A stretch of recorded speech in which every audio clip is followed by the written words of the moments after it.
Hello, hello, sois le bienvenu. Notre leçon de l'école de sabbat commence.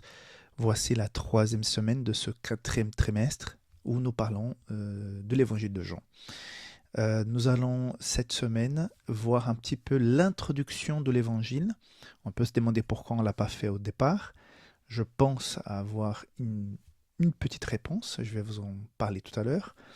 Mais avant, je voudrais te remercier parce que vous êtes de plus en plus nombreux à regarder et à partager ces vidéos. Donc, je t'invite encore une fois à mettre un commentaire en bas, à dire de quelle partie de ce monde tu nous regardes et puis de partager les contenus. N'oublie pas non plus de visiter notre site web, saflis.com si tu es en dehors de l'Europe, mais si tu es en Europe, publicationadventiste.com. Ok? Merci beaucoup. Donc, passons à l'étude de la leçon. Alors la question c'est pourquoi donc l'auteur a attendu jusqu'à la troisième semaine pour faire cette introduction de l'évangile de Jean.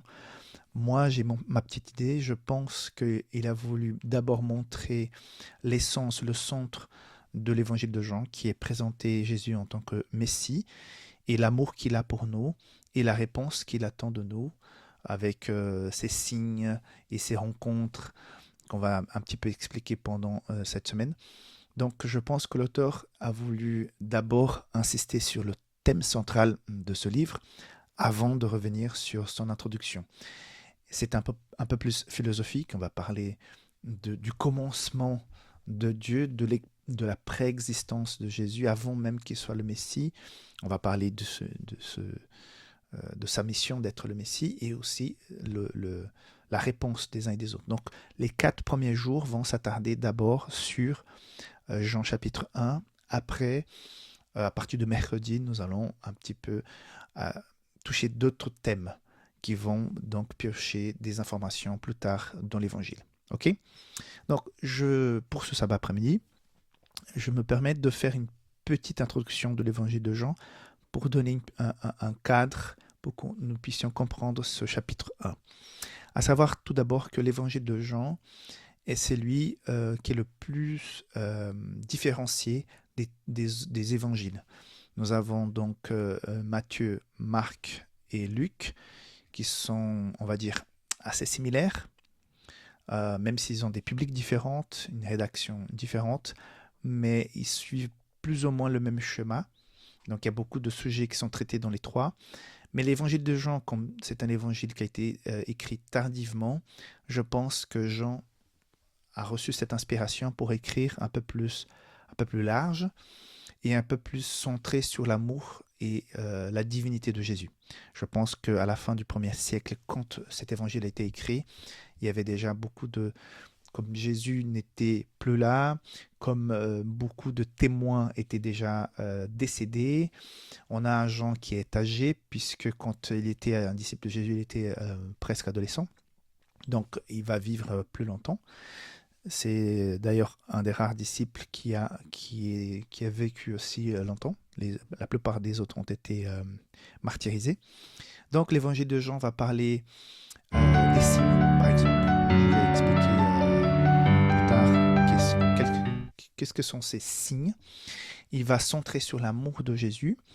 Et puis, un autre détail, sa christologie. C'est vraiment Christ au centre. Parler de la préexistence de Dieu, comme on voit dans ce chapitre 1, mais parler aussi que d'après Jésus, nous avons le centre de la création, de l'existence. On va aussi insister pas mal sur le Saint-Esprit qui est promis. Et on va aussi, à la fin, quand on va conclure l'évangile, parler de cette espérance, de la vie nouvelle, de cette transformation, de changement de cadre avec la vie éternelle. Il y aura aussi des dialogues théologiques. J'aime bien beaucoup cette expression parce que la rencontre avec Nicodème, chapitre 3, la rencontre avec la femme samaritaine, le dialogue avec Pilate. Donc il y a beaucoup de rencontres dans l'évangile de Jean qui sont des rencontres où les dialogues de Jésus vont nous donner beaucoup d'informations sur la théologie chrétienne. Donc c'est assez intéressant de nous attarder un petit peu sur ces rencontres. Je pense que si on s'attarde sur les dialogues de Jésus dans l'évangile de Jean, on apprend énormément de choses sur l'évangile, sur sur ce que Jésus nous offre, la question sur la repentance, le pardon, la résilience, le salut. Donc, c'est un évangile extrêmement riche. Voilà pour l'introduction de l'évangile, très rapide, très courte, mais qui nous donne un cadre pour avancer dans cette semaine. En tout cas, je te souhaite un très bonne fin de sabbat, mais que Dieu te bénisse aussi sur cette semaine qui démarre et que cette leçon puisse être une bénédiction pour ta vie, pour comprendre mieux la mission de Jésus pour nous. Bye bye.